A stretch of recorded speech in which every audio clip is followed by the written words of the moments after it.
আকাশতে চাঁদ নেমেছে মা আমিনার কোলে,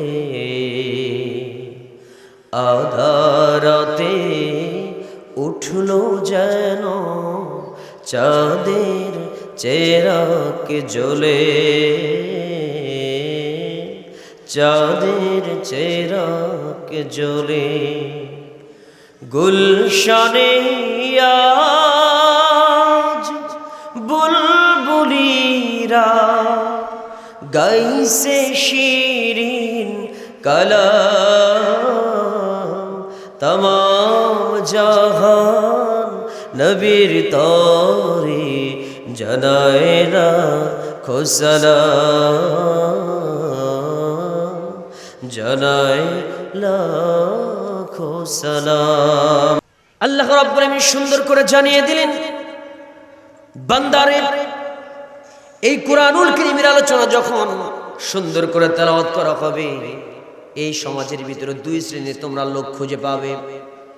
وَإِذَا تُتْلَى عَلَيْهِمْ آيَاتُنَا بَيِّنَاتٍ تَعْرِفُ فِي وُجُوهِ الَّذِينَ كَفَرُوا الْمُنكَرَ يَكَادُونَ يَسْطُونَ بِالَّذِينَ يَتْلُونَ عَلَيْهِمْ آيَاتِنَا।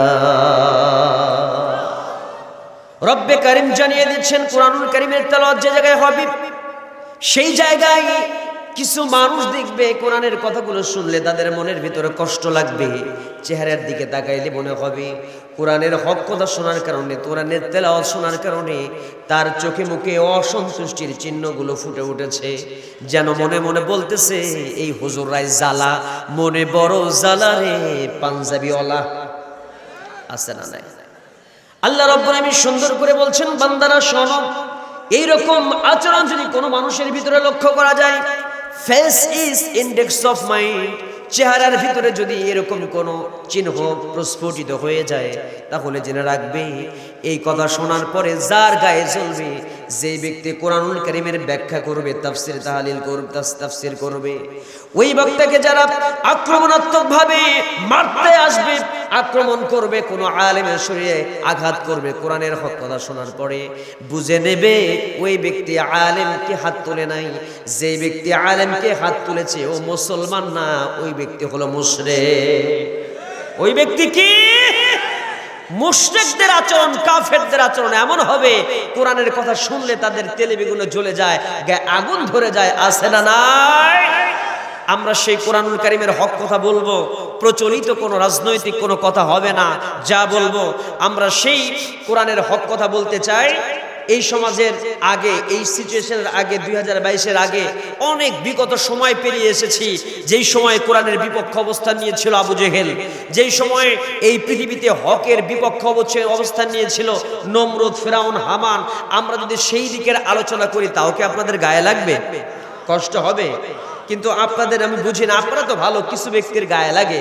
এই জন্য গায়ে লাগে যে কোরআনের কথা শুনলে যদি গায়ে লাগে, তাহলে আমি দুইটা লাইন বলে আমি আলোচনায় যাই, এরকম আমার কথা মনে হয়ে যায়। আমি দেখি যে কিছু এলাকাতে প্রবাসী ভাইয়েরা বিদেশে থাকে, একজন ব্যক্তি তো শাশুড়ি বাংলাদেশে আছে, স্ত্রীও আছে, আর ছেলেটা কোথায় থাকে? বিদেশে থাকে। বিদেশে থাকে, টাকা পাঠায়। এই স্ত্রী করে কি, ঘন ঘন বিউটি পার্লারে যায়, টাকাগুলো নষ্ট করে। এরকম সমাজে স্ত্রী আছে না? শাশুড়ি বলছে যে বেটার বউ, আমার কষ্টের, সন্তানের কষ্টের টাকা, এই টাকাগুলো তুমি যে নষ্ট করছো, এইভাবে ঘন ঘন পার্লারে যাও, তোমার এই সাজুগুজু দেখে কে? ছেলেই থাকে বিদেশে। বলে মা, আমার স্বামীর টাকা আমি খরচ করব, আপনার এত জ্বলে কেন? আছে এরকম? বলে না? বলে কি বলে না?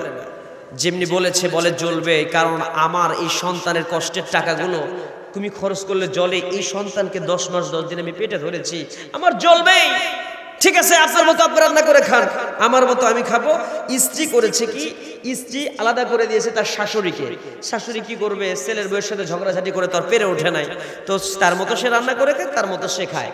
তো প্রতিবেশীর কাছ থেকে একটু গরুর গোশত কিনে এনেছে, একটু রান্না করেছে, ভাত রান্না করে রাত্রিতে খেয়েছে, সকালে খাবে, রেখে দিয়েছে কিছু। এদিকে এই বেটার বউ রাত্রিতে রান্না না করে শাশুড়ির পাতিলে যা ছিল সব চুরি করে খেয়েছে। খাওয়া শেষ, রাত্রিতে রাত 2টা-3টা পর্যন্ত তো জানেনি এখনকার স্ত্রীরা কি করে, ফুটবল খেলা দেখে, ফেসবুক টিপে, কথা কয় না কেন। সকালবেলা ফজর নামাজ পড়ে যখন সুন্দর করে কোরআন তেলাওয়াত শেষ করে খাইতে গেছে শাশুড়ি, ভাতও নাই তরকারিও নাই, খাইছে কে? কি করে খাইছে? বলে খাইছে না না বলে খাইছে? না বলে খাওয়ার আর এক নাম চুরি করে খাওয়া। কথা বলে না কেন? কথা বলেন ঠিক কিনা? যেমনি খাইছে, মেয়েদের অভিশাপ দেওয়ার অভ্যাসটা বেশি। সকালে উঠে কয়, আল্লাহ আমার এই গরুর গোশত চুরি করে খাইছে যে, আল্লাহ তার গলার মধ্যে যেন করোনা ভাইরাস হয়, আল্লাহ তার গলা যেন খসে পড়ে, গলার ভিতরে যেন রোগ হয়। যেমনি কইছে, পাশের রুম থেকে বলে, মা কথা কিন্তু বেশি বেশি হয়ে যাচ্ছে। স্ত্রী এই কথা যখন বলেছে, বেটার বউ বলে, মা আমার গরুর গোশত চুরি হয়েছে, ভাত চুরি হয়েছে, তো আমি চোরকে গালি দিচ্ছি, তার লাগার কথা তোমার এত জ্বলে কেন? কথা বলেন। বুঝলে বুঝপাতা, না বুঝলে তেজপাতা। আমাদের সমাজে এরকম কিছু লোক আছে, নাম বলতে হয় না, আপনি কেমন যেন নিজের গায়ে মেখে নিয়ে বলে, মনে হয় হুজুর মনে হয় আমার নাম ধরে কিছু কইল, স্বপ্নে দেখে। কথা বলেন, আছে না নাই?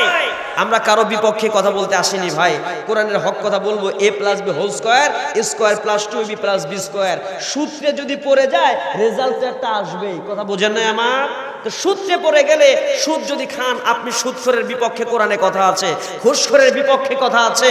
যারা মানুষের অধিকার নষ্ট করে, যারা জনগণের অধিকার নষ্ট করে, তাদের বিপক্ষে কথা থাকলে যদি সেই চরিত্র আপনার হয়, তাহলে আপনার গায়ে, তাহলে কোরআনকে চেঞ্জ করে, বক্তাকে চেঞ্জ করে নয়, আমাদের চরিত্র চেঞ্জ করলে তাহলে বক্তার কথা আমাদের গায়ে লাগবে না। এই জন্য কোরআনের কিছু হক কথা নিয়ে আমরা সামনে আগাবো, কোনো অসুবিধা নাই তো ইনশাআল্লাহ? সবাই আমার সাথে বলেন, আউযু বিল্লাহি মিনাশ শাইতানির রাজিম, বিসমিল্লাহির রহমানির রহিম। يا أيها الرسول بلغ ما أنزل إليك من ربك وإن لم تفعل فما بلغت رسالته الله يعصمك من الناس إن الله لا يهدي القوم الكافرين। আল্লাহ রাব্বুল আমিন জানিয়ে দিচ্ছেন, ইয়া আইয়ুহার রাসূল, হে রাসূল, বাল্লিগ মা উনজিলা ইলাইকা মির রাব্বিক, হে রব্বে কারীম সুন্দর করে জানিয়ে দিচ্ছেন, বাল্লিগ হে রাসূল, আপনি প্রচার করেন, আপনি তাবলীগ করেন, মা উনজিলা ইলাইকা মির রাব্বিক, আমার পক্ষ থেকে আপনার উপরে যা নাজিল করা হয়েছে, আল্লাহ নবীর উপরে, রাসূলের উপরে আল্লাহর পক্ষ থেকে নাজিল করা হয়েছে কোন কিতাব? যেই কিতাবটা নাজিল করা হয়েছে, ইয়া রাসূলুল্লাহ, কি সেই কোরআনের কথাগুলো আপনি সুন্দর করে মানুষের মাঝে আপনি প্রচার করেন। ওয়া ইল্লাম তাফআল ফামা বাল্লাগতা রিসালাতাহু, আপনি যদি কোরআনের কথাগুলোকে প্রচার না করেন, রিসালাতের দায়িত্ব তো আপনি পালন করলেন না। এরপর আল্লাহ রাসূলকে জানিয়ে দেওয়া হচ্ছে, আল্লাহু ইয়াসিমুকা মিনান নাস, ইয়া রাসূলুল্লাহ, কি আর আপনি টেনশন করবেন না, পৃথিবীর জমিনে পৃথিবীর সমস্ত মানুষের অনিষ্ট থেকে আমি আপনাকে নিরাপত্তা দেব। জোরে বলেন সুবহানাল্লাহ। ইন্নাল্লাহা লা ইয়াহদিল কওমাল কাফিরিন, নিশ্চয়ই আল্লাহ লা ইয়াহদি, হেদায়েত দান করে না ওই সমস্ত সম্প্রদায়ের কপালে হেদায়েত নাই যারা কাফির সম্প্রদায়। এটা হলো এই আলোচনার সরল অনুবাদ। আমরা বাংলাটা শুনে নিলাম, বাংলায় অনুবাদটা শুনলাম। এখন একটা একটা করে আমরা তাফসীরের দিকে চলে যাব, মূল কথার দিকে আমরা চলে যাচ্ছি। বেশি লম্বা তাফসীর নয়, শর্ট কোর্সে আমরা আলোচনা করব। বাল্লিগ মা উনজিলা ইলাইকা মির রাব্বিক, আল্লাহর নবীকে দায়িত্ব দেওয়া হলো এই কোরআনুল কারীমের এই কথাগুলো মানুষের কাছে প্রচার করে দেওয়ার জন্য। সেই সমাজে, যেই সমাজে রাসূল প্রচার করবেন, সেই কোরআনের কথাগুলো যখন প্রচার করবেন, সেই সমাজে মুসলমান ছিল না কাফের ছিল? কথা বলেন, মুসলমান না কাফের? কাফের সম্প্রদায় ছিল। আর কাফেরদের সামনে কোরআনের কথা বলা সহজ না কঠিন? শুধু কঠিন না মারাত্মক কঠিন? কেমন কঠিন? আমি একটু বুঝিয়ে দিলে আপনারা সহজে আলোচনাগুলো বুঝে নেবেন। দেখেন তো সিচুয়েশনটা কেমন। বিশ্বনবী সাল্লাল্লাহু আলাইহি ওয়াসাল্লাম যখন কোরআনুল কারীমের দাওয়াত দিবেন, কোরআনুল কারীমের কথা যখন সুন্দর করে জানিয়ে দেবেন, রাসূল যখন বলবেন আলাম তারা কাইফা ফাআলা রাব্বুকা বিআসহাবিল ফিল ألم يجعل كيدهم في تضليل وأرسل عليهم طيرا أبابيل জোরে জোরে বলি আল্লাহু আকবার। নবী আমার সুন্দর করে জানিয়ে দিচ্ছেন تبت يدا أبي لهب وتب ما أغنى عنه ماله وما كسب জোরে জোরে বলি আল্লাহু আকবার। নবী আমার শিখিয়ে দিচ্ছেন সুন্দর করে এক আল্লাহর অস্তিত্বের প্রমাণ দিয়ে বলে যারা পারেন সুন্দর করে আমার সাথে সুন্দর করে পড়ে নেন কুল হুয়াল্লাহু আহাদ আল্লাহুস সামাদ লাম ইয়ালিদ ওয়া লাম ইউলাদ ওয়া লাম ইয়াকুল লাহু কুফুয়ান আহাদ জোরে জোরে বলি আল্লাহু আকবার। আমার রাসূল যখন সুন্দর করে এক আল্লাহর অস্তিত্বের প্রমাণ যখন দিচ্ছেন সমাজের মাঝে বলে দিচ্ছেন, সেই সমাজের মাঝে বিশ্বনবী কোরআনুল কারীমের কথাগুলো যখন বলবেন সেই সিচুয়েশনটা মারাত্মক কঠিন। ওই সমাজে আল্লাহর নবীর পাশে দাঁড়ানোর মতো কেউ ছিল না। চাচা ছিল, চাচা আবু তালেব, তাও ইসলাম কবুল করে নাই, সে ভালোবাসে ভাতিজা হিসেবে। আমির হামজাও ইসলাম কবুল করে নাই, ভালোবাসে ভাতিজা হিসেবে। কথা বলেন ঠিক কিনা? ওই সময়ে একাকী রাসূল কোরআনের কথা বলবেন, এটা সহজ না, মারাত্মক রকমের কঠিন। কেমন কঠিন? আমাদের এই সমাজ না, আলোচনা করে আমি মজা পাচ্ছি না, উসপিস করতেছে, রাত বেশি হয়েছে, বুঝতে পারছি না। আপনার বাচ্চা কাচ্চাই বেশি, এরা তাফসীরে কি বুঝবে? মনে হইতেছে একটা ঘটনা বলবো, আর এই এলাকার ওয়াজের তো অবস্থা মশার আমি বুঝি। উঠে আপনাদের আলোচনা কি যে উঠে সেরে একদম মানে ফাটাফাটি কি করা লাগবে, খালি চিল্লা পাল্লা করা লাগবে, আর খালি মানে কোপা উড়ে নাকি কোপা কবি রস করো, এরকম। এগুলো থামেন, সব আছে, একটু স্লোলি আমাকে ধীরে ধীরে সিস্টেমেটিক্যালি আগাতে দেন, একটু বোঝার ওয়াজ করেন, বুঝে নিতে হবে। এই সমাজটার ভিতরে আমি যখন কোরআনের কথা বলবো তো একরকম, রাসূল যখন মক্কি জিন্দেগিতে কোরআনের কথা বলবে সেটা মারাত্মক রকমের কঠিন কাজ। কি কাজ না? আজকে আমার আলোচনার বিষয়বস্তু আপনাদেরকে জানিয়ে দেই যে আজকে আমরা যারা নির্যাতিত, নিষ্পেষিত, নিগৃহীত, শোষিত, বঞ্চিত, মাজলুম জাতিতে পরিণত, এর মূল কারণটা কি? কেন আজকে মুসলমানরা কষ্ট পাচ্ছে? এই কষ্ট কি আজকে নতুন না আগেও ছিল? তাহলে আগেও যদি ছিল কোরআনের কথা প্রচার করতে, তাহলে হতাশ হওয়া যাবে না। ওয়ালা তাহিনু ওয়ালা তাহজান ওয়া আনতুমুল আ'লাউনা ইন কুনতুম মুমিনিন। সফলতা আমাদের আসবে। আমার ভাইয়েরা, এই সমাজের ভিতরে দেখবেন খেলা হয়, কিছুদিন আগে খেলা হলো সেমিফাইনাল, তারপর কোয়ার্টার ফাইনাল, এরপরে সেমিফাইনাল, তারপরে কোন ফাইনাল হয়? ফাইনাল খেলা। ফাইনাল খেলায় জিতেছে আর্জেন্টিনা। আপনারা জানেন না?